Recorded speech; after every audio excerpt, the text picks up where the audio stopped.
The diplomatic vessel Horizon drifted slowly toward Station Oris Prime. Inside the ship, Captain Doan Park stood at the observation window and watched the massive station grow larger. Lights from 1,000 windows flickered like stars. Ships of every shape and size moved around the station like fish swimming around a reef. "This is it," said Lieutenant Unibeak from her seat at the navigation console. 43 species, all watching us, all judging us. Doan nodded but did not speak. He had prepared for this moment his entire career. Earth had waited decades for this invitation.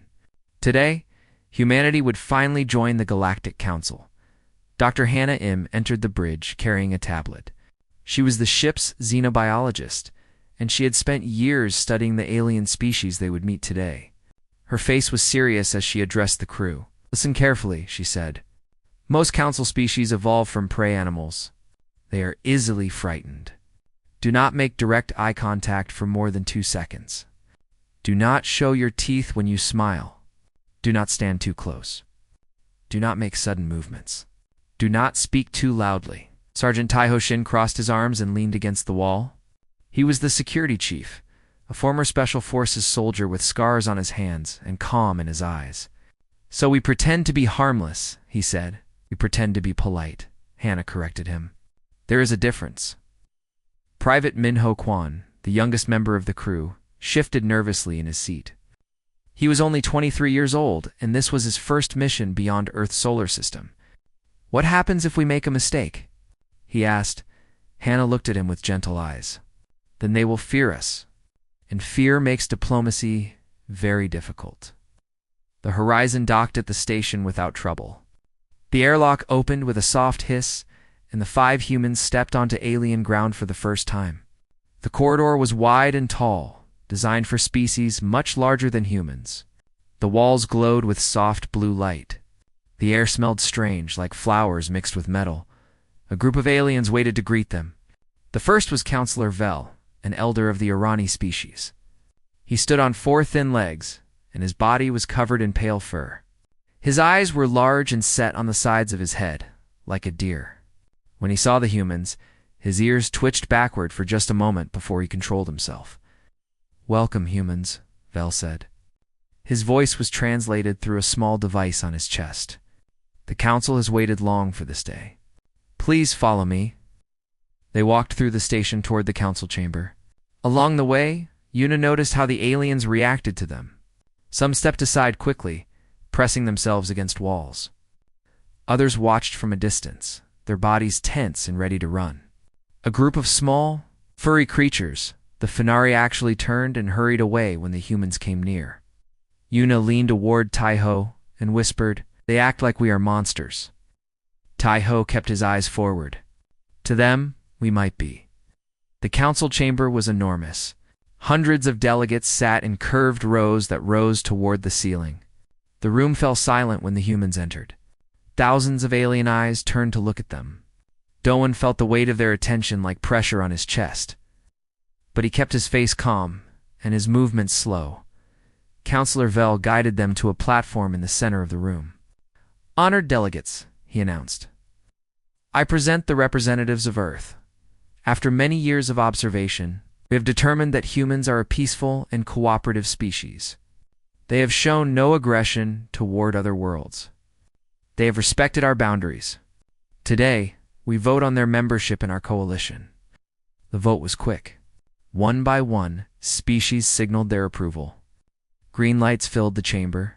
Not a single delegate voted against humanity. Vel turned to Doan with what might have been a smile. "Congratulations, Captain. Earth is now a provisional member of the Galactic Council. We welcome you as friends." Doan bowed his head slightly, careful not to show his teeth. "Thank you, Counselor.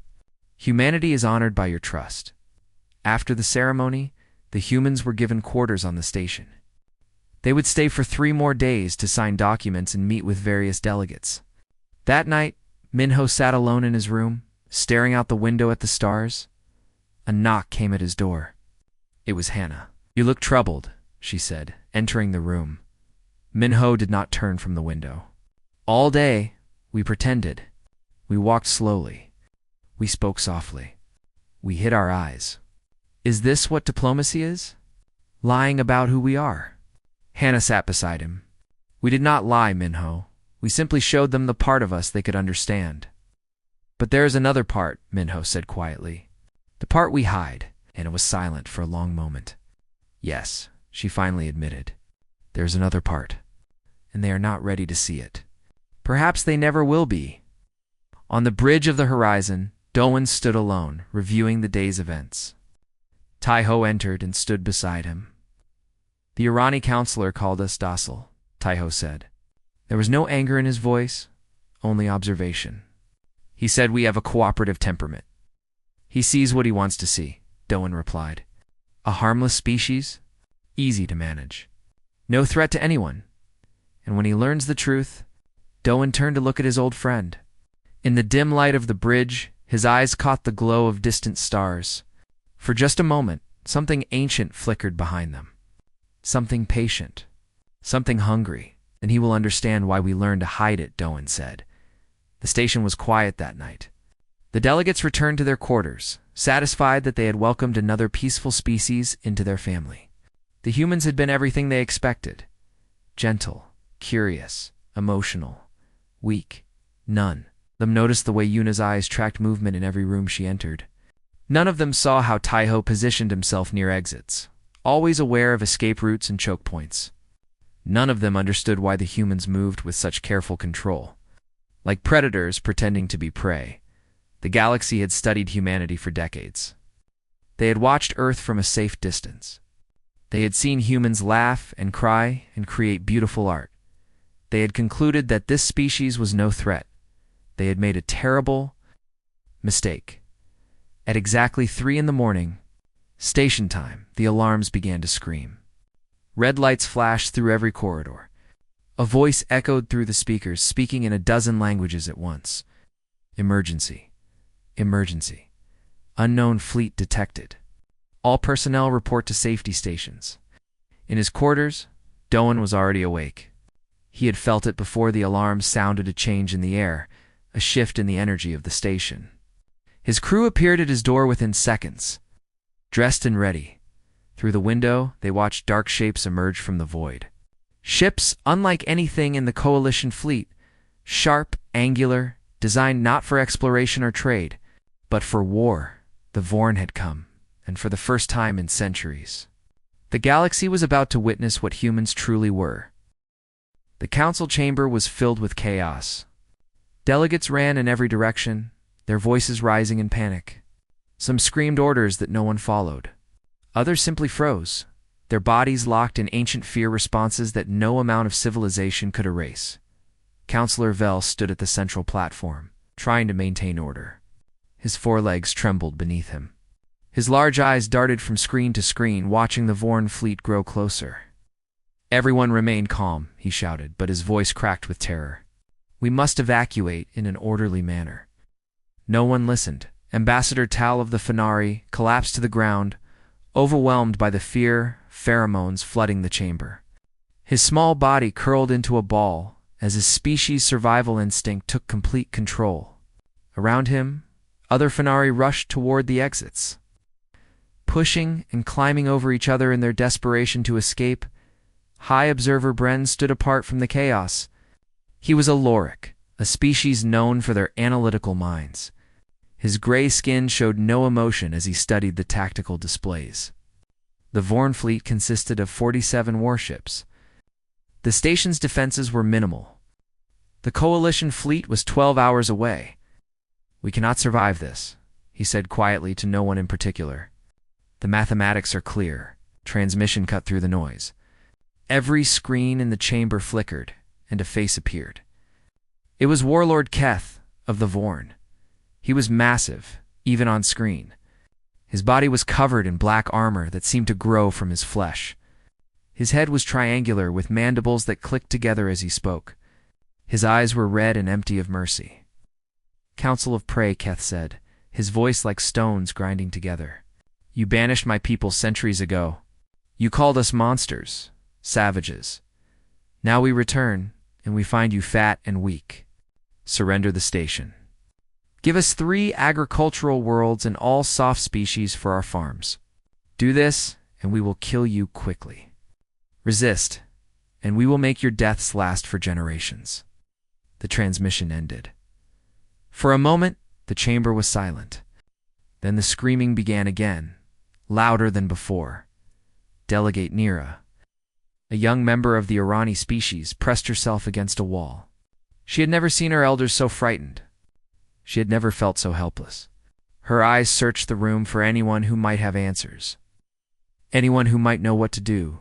She found the humans. They stood together near the entrance of the chamber. And they were not running.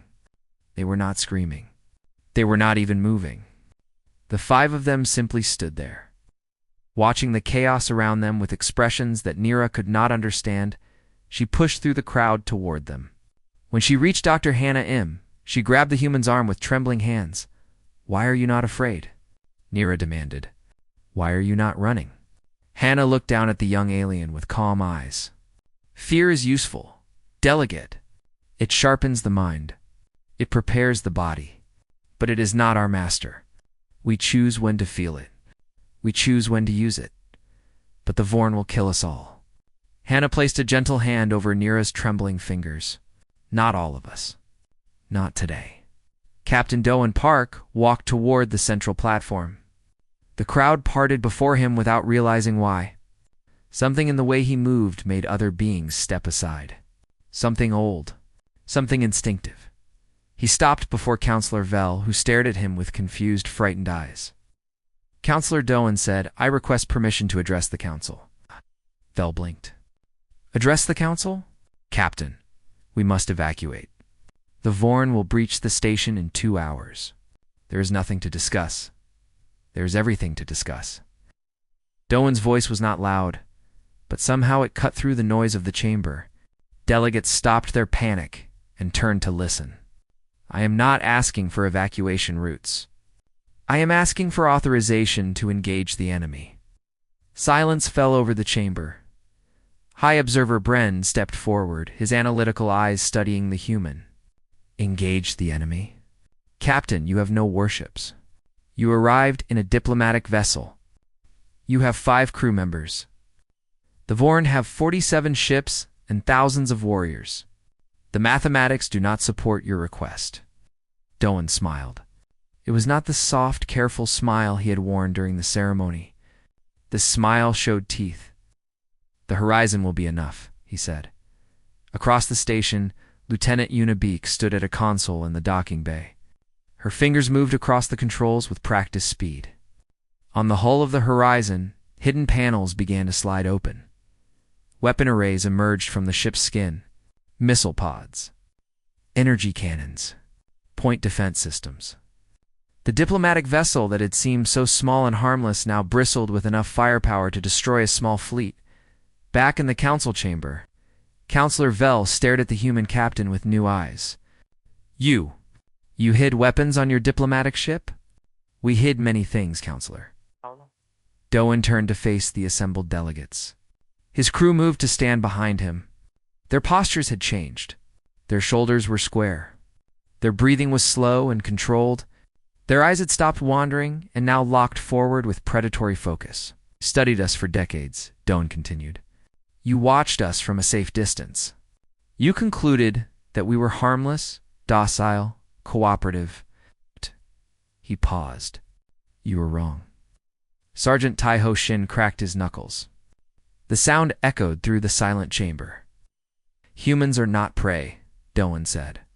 "We were never prey. On our world, we hunted everything. We killed creatures 10 times our size with sticks and stones. We chased them until they collapsed from exhaustion. We ate the meat of predators that thought themselves our masters. We survived ice ages, plagues, and wars against our own kind. And we did not merely survive. We conquered." Private Minho Kwan felt something rising in his chest. It was hot and old and powerful. It was the same thing his ancestors had felt when they faced saber-toothed cats on frozen plains. It was not fear.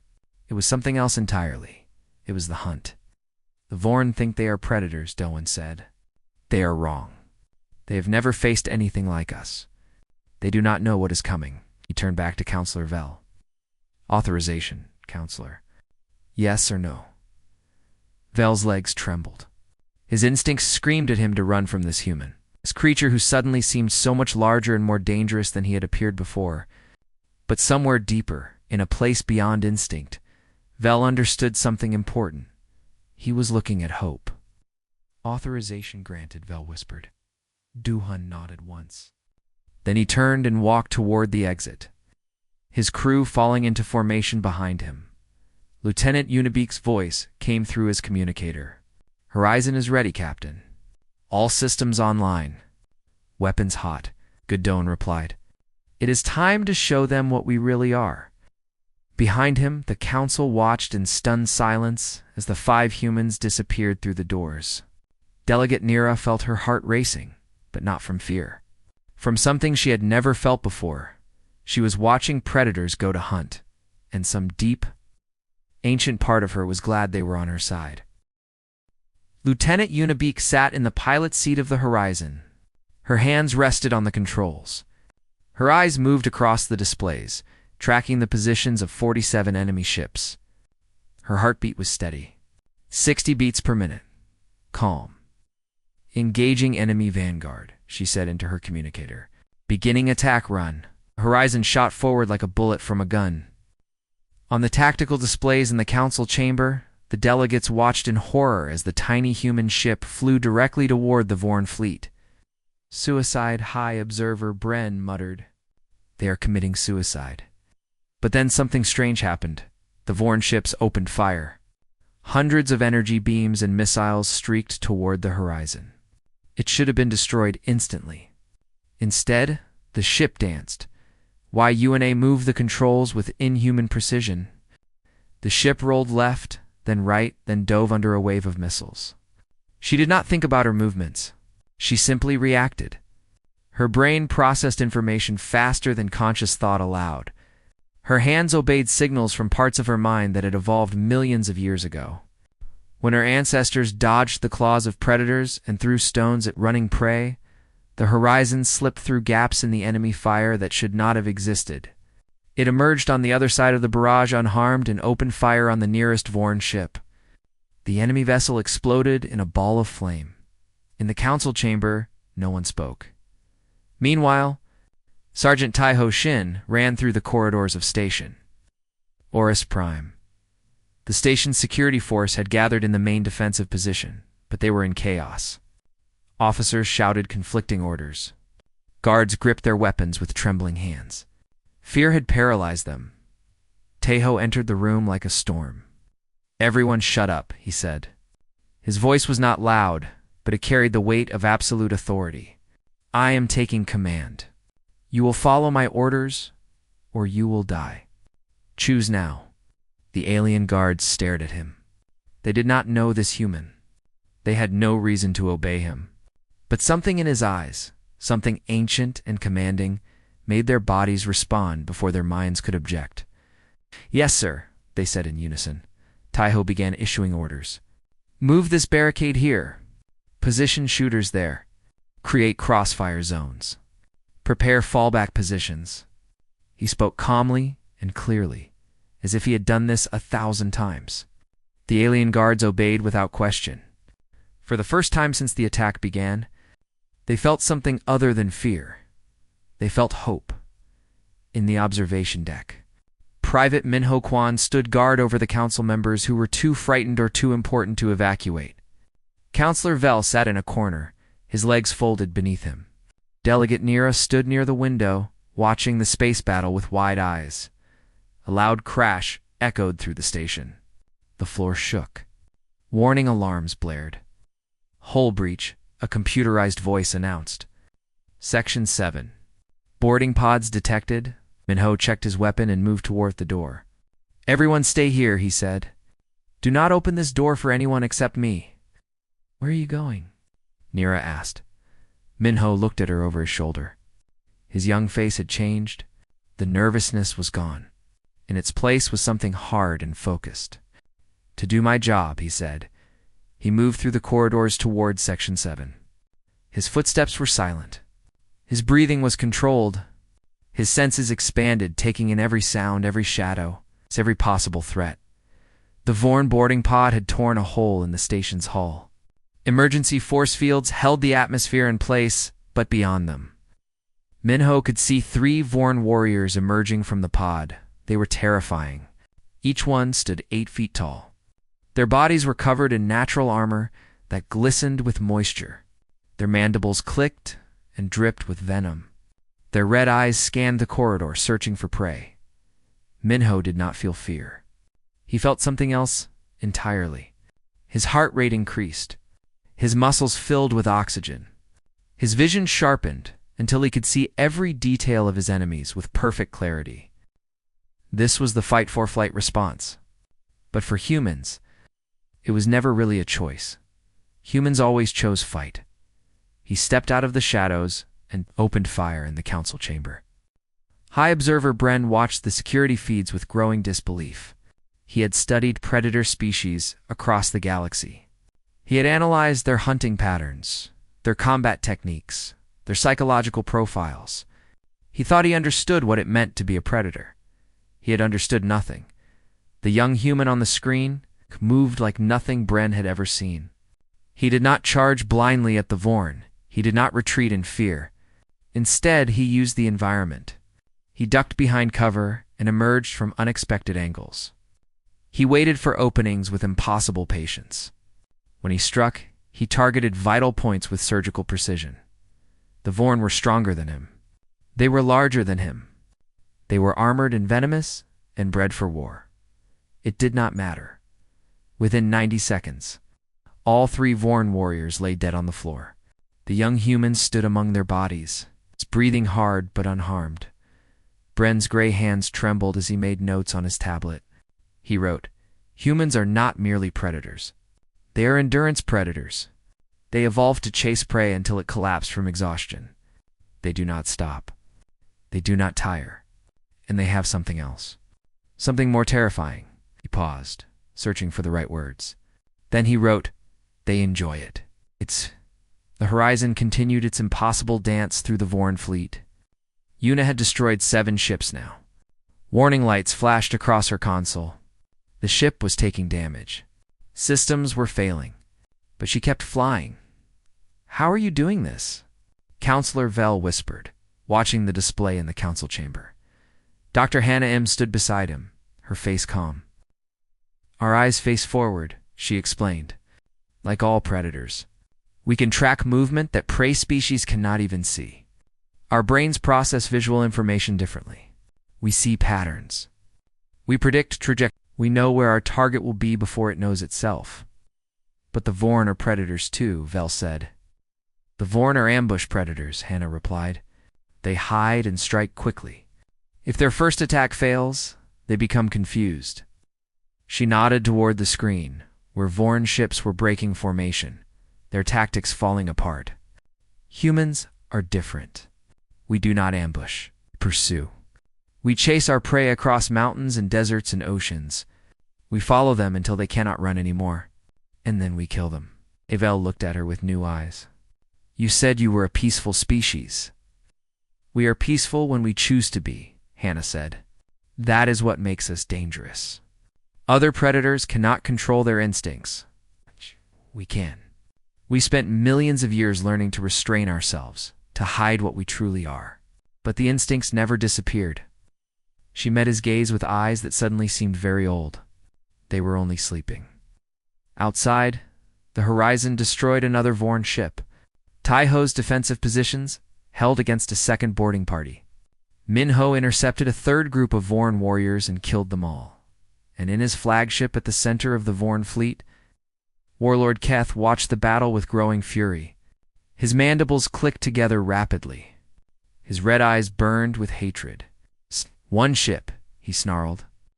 "One tiny ship humiliates my fleet." He turned to his weapons officer. "Target the station's civilian sectors.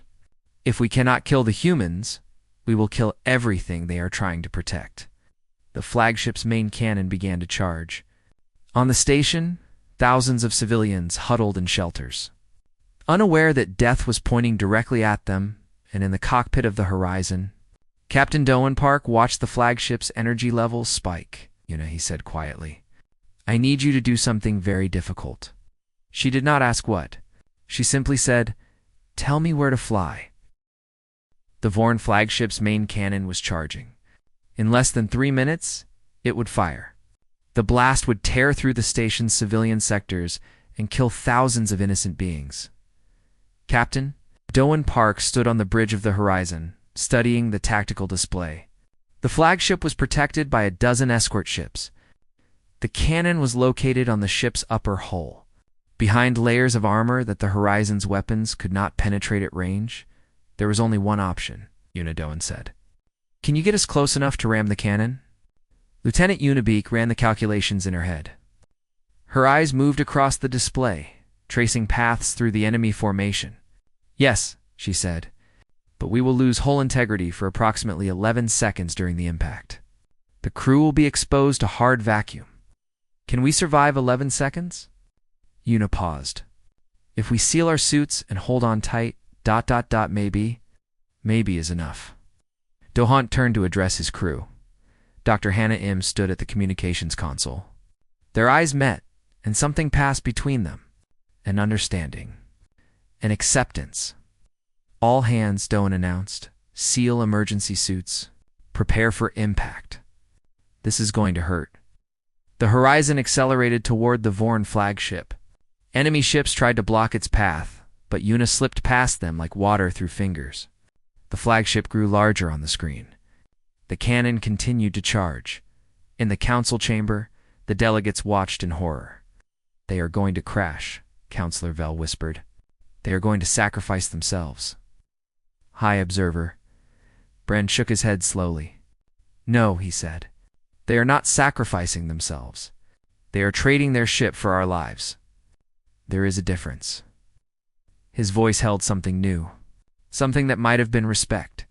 The Horizon struck the flagship's cannon at full speed. Metal screamed and tore. The ship's hull cracked open like an egg. Air rushed out into the void. Warning alarms screamed, then went silent as power systems failed. The cannon exploded in a ball of fire that spread across the flagship's upper hull, inside the Horizon. Doan floated in darkness. His suit's emergency systems kept him alive, but everything else was gone. The bridge was destroyed. The ship was broken. 11 seconds passed like 11 hours, then emergency power flickered back to life. Air began to flow from reserve tanks. The hull breach sealed automatically as backup systems activated.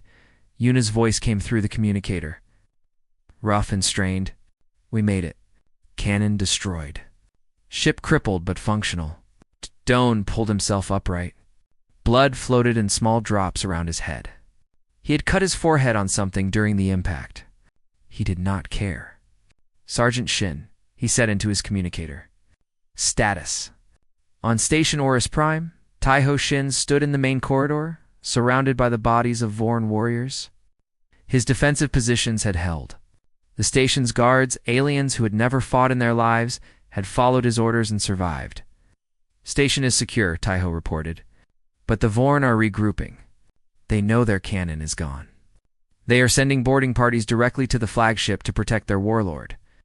"Then we take the flagship," Doan said. "Can you lead a boarding team?" Taiho looked around at the alien guards. They were exhausted, frightened, but when they met his eyes, they did not look away. They had fought beside a human and survived. They had tasted something new. Something addictive victory.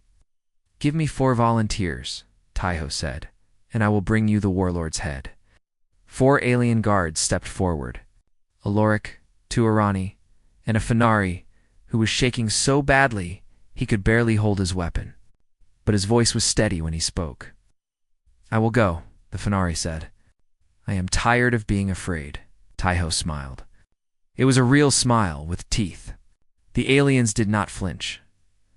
In the observation deck, Private Minho Kwan defended the council members against a second wave of Vorn. He had killed 6 warriors already. His body was covered in cuts and bruises. One of his arms hung at a wrong angle, broken below the elbow. He did not stop fighting. Delegate Nira watched through the window of the sealed room. The young human stood in the corridor, blocking the path to the observation deck with nothing but his body and his weapon. The Vorn came at him again and again. Each time, he drove them back. "He is dying," Nira whispered. "He is dying for us." Dr. Hannah Im's voice came through the door communicator. She had made her way from the horizon to the station and was now helping coordinate the defense. "He is not dying," she said. "He is protecting. For humans, there is no higher purpose. But why?" Nira's voice cracked. "We are strangers. We are aliens. Why would he give his life for us?" There was a pause. Then Hannah answered, "Because you are part of his pack now. He has decided that you belong to him, and humans will die before they let harm come to their pack." Nira looked back at the young human fighting in the corridor. She saw the blood running down his face. She saw the pain in his eyes. But she also saw something else. Something that made her hearts beat faster. She saw love. On the Vorn flagship, Tai-Ho Shin and his 4 alien volunteers fought their way toward the command deck. The corridors were filled with Vorn warriors, but Tai-Ho moved through them like a force of nature. He did not fight with rage or desperation. He fought with patience and precision. He took hits that would have killed an alien 3 times his size. He kept moving forward. The Fenari guard, whose name was Tal, stayed close behind Tai-Ho. Every time fear threatened to overwhelm him, he looked at the human's back. He watched how Tai-Ho breathed, how he moved, how he never ever stopped. "How do you do it?" Tal gasped between bursts of gunfire. "How do you keep going?" Tai-Ho did not look back. "Pain is information," he said. "Fear is fuel. Everything your body feels is just data. You do not have to obey it. You can choose what to do with it." They reached the command deck. Warlord Keth stood waiting for them. He was enormous, towering over Tai-Ho by 3 feet. His armor was thick. His claws were sharp. His mandibles dripped with venom. Human Keth growled, "You have killed many of my warriors. You have destroyed my cannon. You have embarrassed me before the galaxy." He stepped forward. "Now I will eat your heart." Tai-Ho handed his weapon to Tal. "Keep the others back," he said. "This one is mine." The fight was brutal. Keth was faster than he looked, and stronger than anything Tai-Ho had ever faced. His claws tore through Tai-Ho's armor like paper. His venom burned where it touched skin. Within seconds, Tai-Ho was bleeding from a dozen wounds, but he did not fall. He absorbed every blow. He studied every movement. He waited with infinite patience for the moment when Keth would tire. When his attacks would slow by just a fraction, it took 4 minutes. 4 minutes of agony and blood and broken bones. But finally, Keth's next strike came a heartbeat to slow. Tai-Ho moved, 1 blow. Perfectly placed. Keth fell. The warlord lay on the deck, defeated but alive. Tai-Ho stood over him, breathing hard. Blood dripped from his wounds onto Keth's armor. The aliens expected him to kill. The Vorn expected him to kill. Every warrior in the galaxy would have killed. Instead, Tai-Ho spoke. "Surrender," he said. "Withdraw your fleet. Leave this system, and I will let you live." Keth stared up at him with red eyes full of confusion and hatred. "Why?" he demanded. "Why show mercy? You have one. Take your victory." Tai-Ho looked down at the warlord. His face was calm. His voice was steady. "Because I can," he said. "Because strength without mercy is just cruelty, and we are not cruel." He extended his hand. "We are human."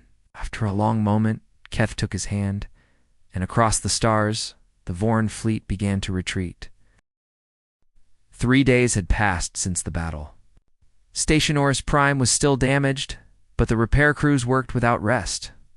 The Vorn fleet had retreated to the edge of the system, their warlord defeated and their pride shattered.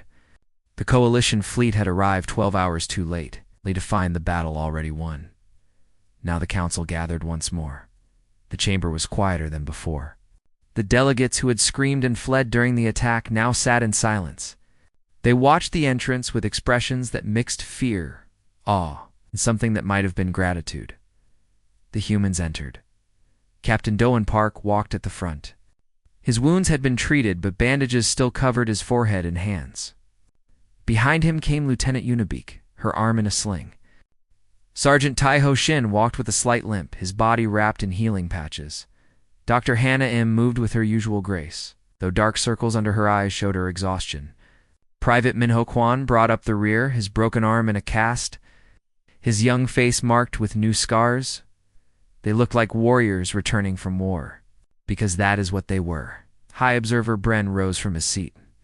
As the Coalition's military analyst, it was his duty to present the official report. His gray hands held a tablet, but he did not look at it. He had memorized every word. 3 days ago, he began, this council witnessed something unprecedented. A single diplomatic vessel, crewed by 5 beings, defeated a war fleet of 47 ships. A handful of human soldiers held a station against hundreds of Vorn warriors.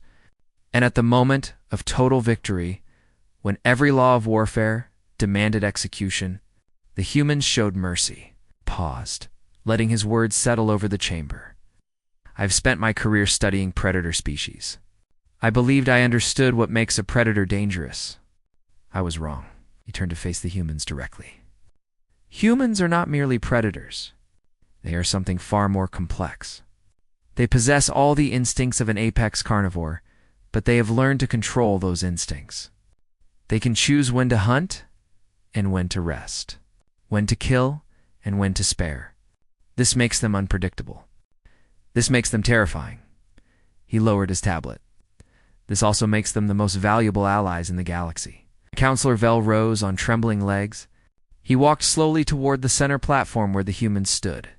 When he reached Captain Doan, he stopped and looked up at the human's face. Captain Park Vel said, his voice carrying through the silent chamber, I owe you an apology.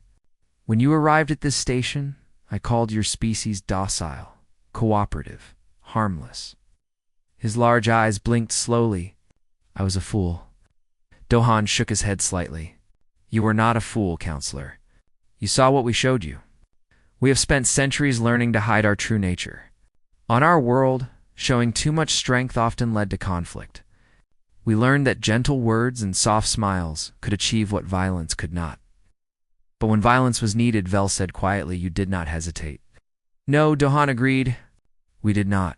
Vel was silent for a long moment. Then he turned to address the full council. Honored delegates, he announced, we have made a mistake. We offered humanity provisional membership, treating them as newcomers to be observed and evaluated.